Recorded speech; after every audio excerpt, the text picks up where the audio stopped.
Hi అండి. ఇప్పుడే నాకు కోడ్ చదివాను. Prayer is the nearest approach to God అని. నిజమే కదండి.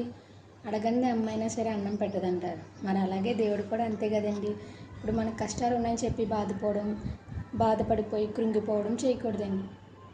ప్రార్థన ద్వారా దేవుడికి అనేది మన కష్టాన్ని చెప్పుకుంటే ఆ కష్టాన్ని దేవుడే తొలగిస్తాడు.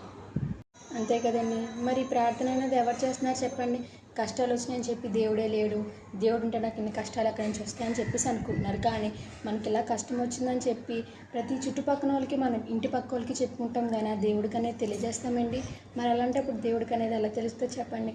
మనం ఎప్పుడు కూడా ఏదన్నా వదులుకోవచ్చు కానీ మన ప్రార్థనలు మాత్రం ఎప్పుడూ వదులుకోకూడదు.